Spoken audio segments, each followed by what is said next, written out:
आइए स्टार्ट करते हैं। Explain error handling during input output operations. अगर मैं एक्सेप्शन हैंडलिंग या एरर हैंडलिंग की बात करूं तो सी लैंग्वेज में इसका कोई डायरेक्ट प्रोविजन नहीं है, लेकिन हम एरर हैंडलिंग को अचीव कर सकते हैं इन डिफरेंट वेज। तो आइए देखते हैं कि हम वो कौन से डिफरेंट वेज हैं जिसके थ्रू हम एरर हैंडलिंग या एक्सेप्शनल हैंडलिंग को अचीव कर सकते हैं। Although there is no direct provision of error handling in C, but we can achieve it through various ways. तो देखिए यहाँ पे मैं आपको बताने जा रहा हूँ 3 different ways of handling errors in C language. कोई डायरेक्ट नहीं है, लेकिन जो इनडायरेक्ट टेक्निक्स हैं वो कौन कौन सी हैं। So let us discuss one by one. Types of error handling, 3 types में हम इसको डिस्कस करेंगे। The first one is global variable error number,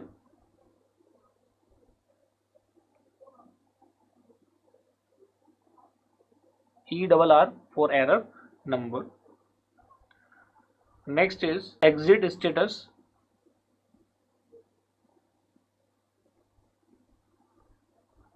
and third is there are other ways also, but यहाँ पे हम इन 3 डिफरेंट टाइप्स को ही focus करेंगे। अगर मैं बात करता हूँ एग्जिट स्टेटस की, तो ये 2 टाइप्स के इसके स्टेटस हैं। वो कौन कौन से स्टेटस हैं? Exit success. तो देखिए अगर हम इस ग्लोबल वेरिएबल एरर नंबर की बात करते हैं तो जो भी आपका सिस्टम एरर जनरेट करता है तो उसके करस्पॉन्डिंग एक नंबर डिस्प्ले हो जाता है इन द आउटपुट, जब आप प्रोग्राम को क्या करते हैं, एग्जीक्यूट करते हैं। अब वो जो number as a error display हो रहा है उसका क्या मीनिंग है, ये आपको पहले से पता होना चाहिए। मान लिया कहीं पे कोई एरर आ रहा है तो आप सिंपल क्या करा देंगे, उस एरर का नंबर प्रिंट करा देंगे एज ए इंटीजर वैल्यू, और उसके करस्पॉन्डिंग उसका एक पर्टिकुलर मीनिंग होगा जिससे आपको ये पता चल जाएगा कि किस टाइप की एरर है। लेकिन जब भी आप एरर नंबर को आप स्टडी करेंगे या यूज करेंगे प्रोग्राम्स में तो उसके लिए आपको एक एडिशनल हेडर फाइल इंक्लूड करनी पड़ेगी, and the name of that header file is error number.h. An additional header file will be included, and the name of the header file is error number.h.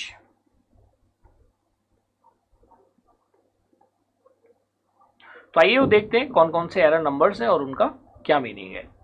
क्योंकि जैसे ही हमें ये error number, देखिए इसमें ऐसा कोई लॉजिक नहीं है, ये चीजें प्री डिफाइंड है, तो मैं भी इसको आपको बता रहा हूँ और आपको उसको वैसे ही क्या करना है, यूज करना है। Then you need to remember this points. तो सारी चीजों में कभी कभी कॉन्सेप्ट नहीं होता, कुछ चीजें समझनी होती है, उसके बाद क्या करनी पड़ती है, अप्लाई करनी पड़ती है। तो आइए देखते हैं error number value, no such file और directory exist.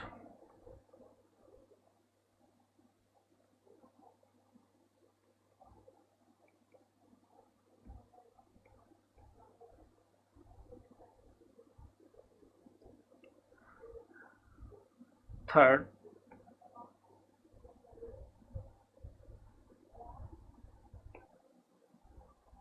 and error number 13 means permission denied. तो देखिए डिफरेंट टाइप के एरर नंबर्स हैं, इन्हीं का हम यूटिलाइज करके ये फाइंड आउट कर सकते हैं कि किस टाइप का एरर बेसिकली इस प्रोग्राम में एग्जिस्ट करता है। तो उसी से हम उसकी एरर की हैंडलिंग कर लेंगे based on the type of error. Clear? So let us have a example जिससे हमें ये पता चल जाए कि एरर नंबर वैल्यू का यूटिलाइजेशन कैसे है, इस स्टेटमेंट को हमें कैसे प्रोग्राम में यूज करना है।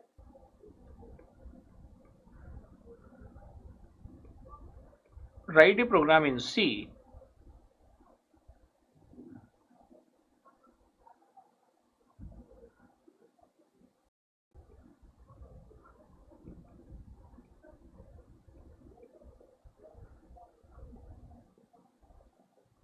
write a program in C to understand the working of error number. जैसा मैंने आपको कहा था कि एरर नंबर हेडर फाइल को हमें इंक्लूड करना पड़ेगा अगर हम एरर नंबर का यूटिलाइजेशन कर रहे हैं, क्योंकि इसकी डेफिनेशन इसी हेडर फाइल में डिफाइंड है। ये तो आप जानती हैं कि हेडर फाइल का यूटिलाइजेशन क्या होता है। Now let us understand file pointer. FP stands for file pointer. So we are going to open a file in reading mode, and the name of the file is say adoniv.txt,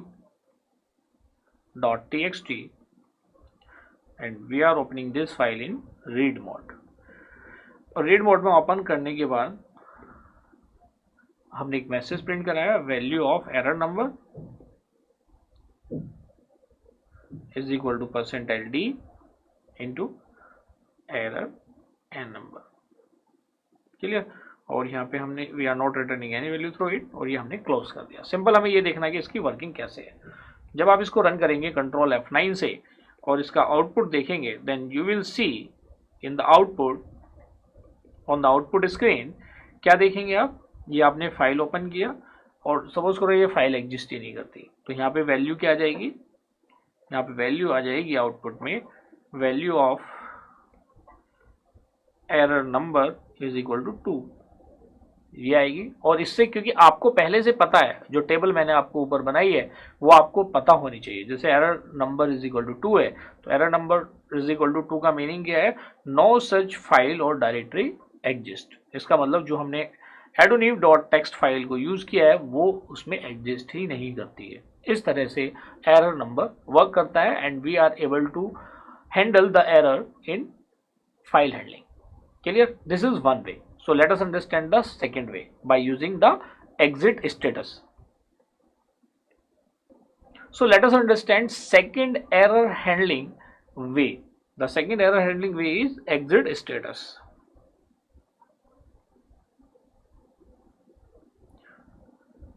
exit status की बात करें तो exit status हम 2 form में discuss करेंगे।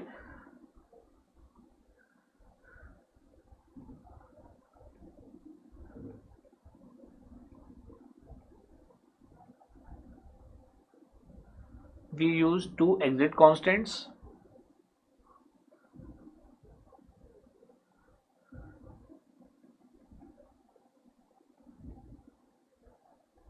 The first one is exit success.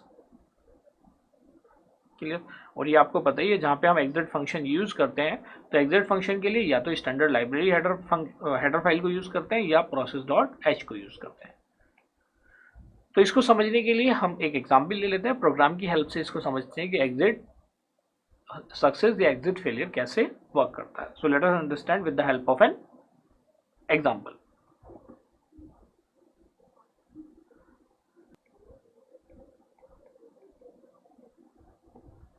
Write a program in C to understand the working of exit status. fp is equal to, as per the syntax, f open and say the name of the file is tolearn.txt, comma हमने इसको open कर लिया read mode में। फिर हमने condition लगाई, if file pointer double equal to null printf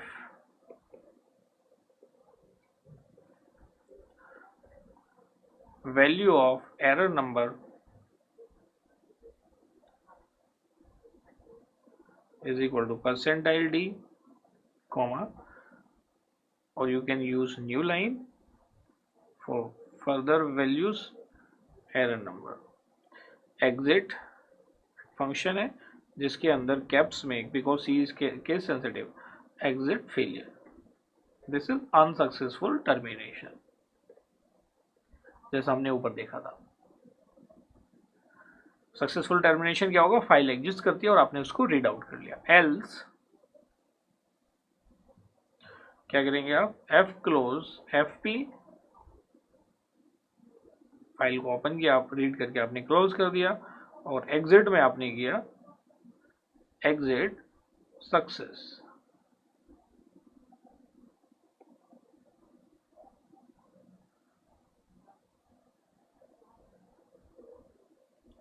और आपने इसको क्लोज कर दिया, यहाँ पे आपने मेन क्लोज कर दिया। इस तरह से आपने देखा कि कैसे हम एग्जिट सक्सेस और एग्जिट फेलियर का यूटिलाइजेशन कर रहे हैं। जब आप इसको रन करेंगे तो you will see in the output, देखिए इफ में जैसे इफ वाली कंडीशन को रीड करेगा, मान लो वो फाइल एग्जिस्ट नहीं करती है, उसको रीड करेगा तो एग्जिट उसको प्रोग्राम के बाहर टर्मिनेट कर देगा। तो जब इसका आउटपुट आप देखेंगे तो, लेकिन इस क्योंकि fp is equal to null, हमने यहाँ पे एज्यूम किया कि फाइल एग्जिस्ट नहीं करती। जब ये फाइल एग्जिस्ट नहीं करती तो इसमें आउटपुट में क्या आएगा, value of error number is equal to 2।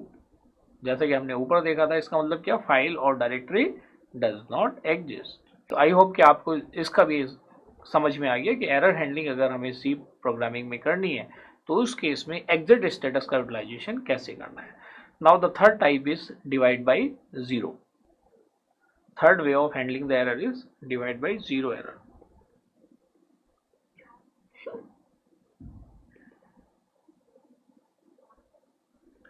ये तो आप समझते ही हैं, डिवाइड जब भी आप किसी नंबर को जीरो से डिवाइड करते हो तो वो किस में ले जाता है, उसकी वैल्यू को अनडिफाइंड बना देता है या नॉट डिफाइंड, ये इनफाइनाइट जिसको हम बोलते हैं। क्लियर। और नॉट डिफाइंड या अनडिफाइंड या इनफाइनाइट, यहाँ पे इनफाइनाइट का रिप्रेजेंटेशन अनडिफाइंड से ही होता है। तो ये हमने देखा division by zero leads to undefined behaviour. जैसे मैंने पहले भी एक्सप्लेन किया था, मतलब डिवाइड बाय जीरो को हैंडल करने के लिए कोई ऐसा कंस्ट्रक्ट अवेलेबल नहीं है। जैसे आपने रिपीटेशन के लिए लूप्स का यूज़ किया, सिलेक्शन बिटवीन टू के लिए इफ एल्स यूज़ किया, सिलेक्शन अमंग मल्टीपल्स के लिए इफ एल्स लैडर यूज़ किया, लेकिन डिवाइड बाय जीरो को हैंडल करने के लिए ऐसा कोई सी में कंस्ट्रक्ट अवेलेबल नहीं है। तो इसको आपको अपने कॉन्सेप्ट से ही हैंडल करना है, अपना आपको कॉन्सेप्ट प्लान करना है और उसी हिसाब से इसकी हैंडलिंग करनी है। इसके एक एग्जाम्पल से हम समझेंगे भी कि इसको हमें कैसे हैंडल करना है। The only way to check the value of denominator before performing the operation. इस तरह से डिवाइड बाय जीरो एरर को हम, so now we can understand it with the help of example. Let us have an example. तो before proceeding it, let us have a quick knowledge check. Choose the correct statement about error handling in C. Division करने के बाद जो value आएगी that may be float, तो हमने उसको y ले लिया, x वो वैल्यू जिसको हम इनपुट कराएंगे, that is the denominator. printf enter the value of x,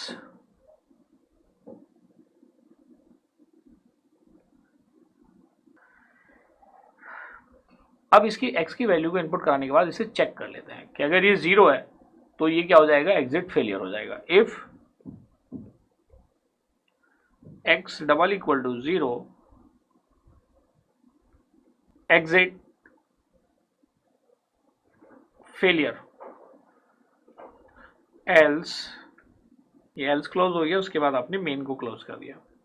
देखिए ये हमने एक छोटा सा प्रोग्राम लिया है जिससे हम डिवाइड बाय जीरो को अंडरस्टैंड कर सकें, उसे कैसे हैंडल करना है। जैसे कि मैंने आपको थर्ड पॉइंट बताया था, this is the key point two handle divide by zero error. देखिए ये जो मैं अभी अंडरलाइन कर रहा हूँ, इसको आपको ध्यान रखना है। We have to check it before performing the operation. तो देखिए जैसे मैं इस प्रोग्राम को रन करता हूँ से ड्यूरिंग द एग्जीक्यूशन, आप जानते ही हैं कंट्रोल प्लस F9 और आउटपुट के लिए you will press alt plus F5।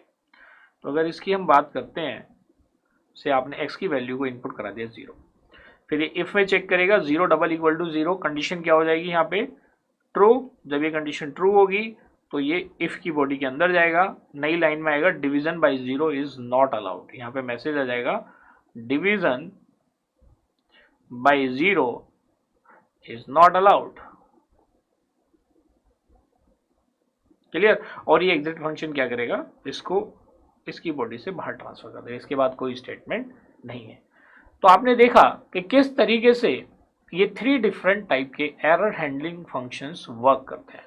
Clear. मान लिया ये x की वैल्यू, जैसे आप सेकंड टाइम रन करते हैं, x की वैल्यू आप नॉन जीरो ले लेते हैं, तो क्या होगा, ये 100 उस नॉन जीरो वैल्यू से एल्स एग्जीक्यूट होगा और ये 100 उस नॉन जीरो वैल्यू से डिवाइड होगा, जो भी रिजल्ट आएगा वो वैल्यू ऑफ y में प्रिंट हो जाएगा। यहाँ पे मैंने परसेंटाइल d लिया है, इसको आप करेक्ट कर लीजिए, मैं भी यहाँ पे करेक्ट कर रहा हूँ, ये हो जाएगा परसेंटाइल f, क्योंकि fy हमने किस टाइप का लिया, फ्लोट टाइप का, तो यहाँ पे क्या हो जाएगा परसेंटाइल f।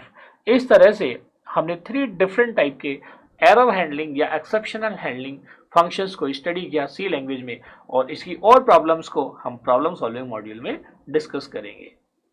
डियर स्टूडेंट, यहाँ पे हमने अपना थर्ड लर्निंग आउटकम अचीव कर लिया है। Let us have another knowledge check.